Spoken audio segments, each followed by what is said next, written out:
नमस्कार दोस्तों, इंडियनमनी.com हिंदी पर आपका स्वागत है। मेरा नाम है फयाज। 2020 में हम सभी ने काफी मुश्किल भरा वक्त देखा। कुछ लोगों की नौकरियां गई, कुछ लोगों ने अपने बहुत ही प्रिय लोगों को खोया और हमने बहुत सारे नई नई चीजें भी सीखी। लेकिन इन सब के बीच में एक जो सवाल आपको अपने आप से पूछना चाहिए वो ये है कि क्या आपने अपने फाइनेंशियल गोल्स को मीट किया 2020 में या नहीं। आज के वीडियो में हम आपसे कुछ सवाल पूछेंगे और ये सवाल बदले में आपको अपने आप से पूछने हैं और हर एक सवाल, हर एक सही जवाब के साथ आपको टिक मार्क करते हुए इस वीडियो में आगे बढ़ना है। और कमेंट सेक्शन में आके मुझे बताइए कि इनमें से जितने भी मापदंड हमने बताए हैं उनमें से कितने गोल्स, कितने अलग अलग तरह के जो यार्डस्टिक्स हैं जिनके बारे में हम लोग बात करेंगे वो आपने पूरे किए हैं। उसके बारे में हमें कमेंट सेक्शन में आके जरूर बताइएगा। तो चलिए बिना किसी देरी के सीधा पॉइंट पर आते हैं। सबसे पहले चीज जो आपको अपने आप से पूछनी चाहिए वो ये है कि क्या आपका इमरजेंसी फंड एडिक्वेट है या नहीं है इस साल। अभी आपके पास जो पैसे हैं वो क्या आपके पास पर्याप्त हैं या नहीं है। इमरजेंसी फंड के बारे में हमने बहुत बार आपको बताया है। इमरजेंसी फंड बेसिकली वो पैसा होता है जो कि आप अपने वर्स्ट के सिनेरियो के लिए, अपने मुश्किल वक्त के लिए अपने अकाउंट में बचाकर रखते हैं। तो ऑफ कोर्स अगर 2020 में आपने कैश क्रंच को महसूस किया है या फिर आप उससे गुजरे हैं तो 2021 में डेफिनेटली आपने अपने इमरजेंसी फंड के एक बहुत बड़े हिस्से को खर्च किया होगा।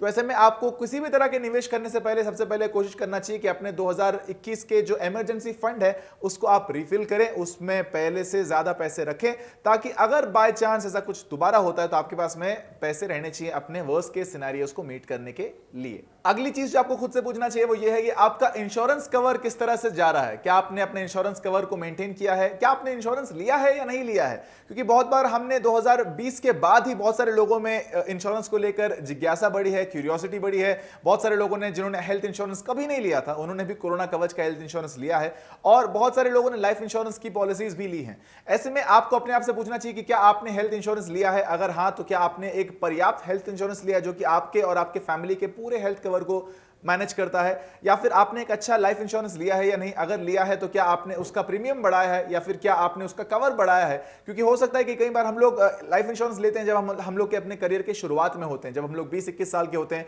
तब हम लोग की प्रायोरिटीज अलग होती है। लेकिन जैसे जैसे हमारी उम्र बढ़ती है हमारे ऊपर कमिटमेंट्स आती है, हमारे ऊपर रिस्पॉन्सिबिलिटीज आती हैं, ऐसे में लाइफ इंश्योरेंस का कवर भी बढ़ाना काफी ज्यादा जरूरी हो जाता है। तो इसीलिए आपको अपने आप से पूछना चाहिए कि क्या आपने अपना हेल्थ इंश्योरेंस और लाइफ इंश्योरेंस का कवर बढ़ाया है या नहीं बढ़ाया है। तीसरी चीज जो आपको अपने आप से पूछनी चाहिए वो ये है कि क्या आपने अपने जितने भी कर्ज हैं, जितने भी उधार हैं, उनको आपने फुलफिल किया है कि नहीं, उनको आपने क्लियर किया है कि नहीं। बहुत बार ऐसा होता है कि हमारे सर पर बहुत सारे अलग अलग कर्ज होते हैं। कई बार हमारे सर पर क्रेडिट कार्ड का कर्ज होता है, कई बार हमारे सर पर कोई पर्सनल लोन होता है। अगर आपने एजुकेशन लोन लिया है अपने जॉब को ज्वाइन करने से पहले तो उसका भी आपके सर पर लोन हो सकता है। और हो सकता है कि आपके फैमिली में अगर मान लीजिए घर का कंस्ट्रक्शन वगैरह चल रहा है, ऐसे में आपने हो सकता है अपने फैमिली के साथ मिलकर एक होम लोन भी लिया हो।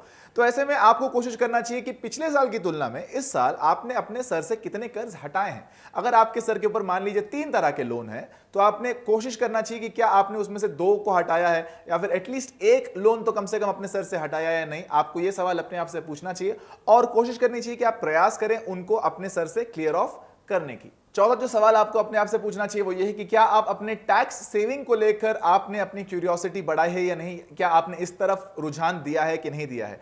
हम लोग अपनी करियर की शुरुआत में जब हम होते हैं डेफिनेटली हमारी इनकम, हमारी सैलरी 5 लाख रुपए से कम होती है। लेकिन जैसे जैसे हम लोग का करियर में हम लोग प्रोग्रेस करते हैं, आगे बढ़ते हैं, वैसे वैसे हमारी सैलरी बढ़ते जाती है। लेकिन क्योंकि हमको आदत नहीं होती है तो हमको सडनली एकदम से टैक्स आ जाता है हमारे प्रोफाइल में, हमारी इनकम में, तो डेफिनेटली हम लोग उससे डील नहीं कर पाते, उससे कोप अप नहीं कर पाते हैं। और इसीलिए हमें ये लगता है कि यार काश हम लोग किसी गल्फ कंट्री में काम कर रहे होते जहां पर हम लोग टैक्स बचा पाते। लेकिन हमारे देश में ही बहुत सारे ऐसे इन्वेस्टमेंट्स के ऑप्शंस मौजूद हैं जो कि आपको काफी हद तक टैक्स बचाने में मदद करते हैं, जिसके बारे में हमने आपको काफी बार बताया भी है।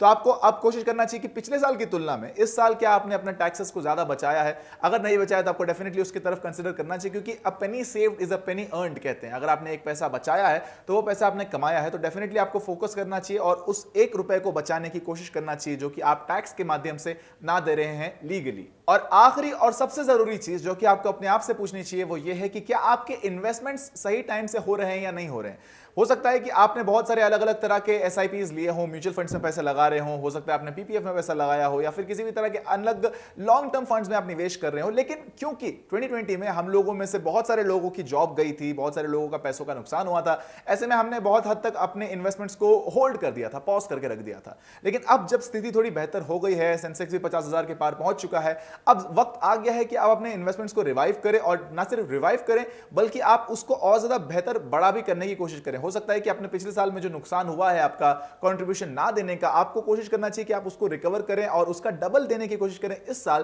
ताकि आपके जो फाइनेंशियल ऑब्जेक्टिव्स जो आपने बनाए हैं अगले 5 साल में, 10 साल में या 15 साल में, आप उनको सकुशल मीट कर पाए। इसी तरह से अगर आपने अपने हेल्थ इंश्योरेंस वगैरह के, लाइफ इंश्योरेंस के प्रीमियम्स भी मिस किए हैं तो आपको डेफिनेटली उसको भी टाइमली पे करना चाहिए, ताकि आपके जो पॉलिसीज हैं, अगर आपको बाय चांस उसे क्लेम करने का वक्त आता है तो आपकी पॉलिसीज की क्लेम एप्लीकेशन रिजेक्ट नहीं होनी चाहिए। इसी तरह से अगर आप पर्सनल फाइनेंस के बारे में, करियर बिल्डिंग के बारे में, फार्मिंग और बिजनेस के बारे में सीखना चाहते हैं तो डाउनलोड कर सकते हैं फाइनेंशियल फ्रीडम ऐप। उसकी लिंक आपको डिस्क्रिप्शन बॉक्स में मिल जाएगी। वहां पर हमने 55 से भी ज्यादा कोर्सेज बनाए हैं 6 अलग अलग भाषाओं में, जो कि आपको इन सभी एस्पेक्ट्स के बारे में सीखने में काफी हद तक मदद करेंगे। अगर ये वीडियो आपको अच्छा लगा तो इस वीडियो को लाइक कर दीजिए, चैनल को सब्सक्राइब करके बेल आइकन को दबाना ना भूलें, ताकि आप हमारे आने वाले किसी भी अपडेट को मिस ना करें। मेरा नाम है फयाज और आप देख रहे हैं IndianMoney.com।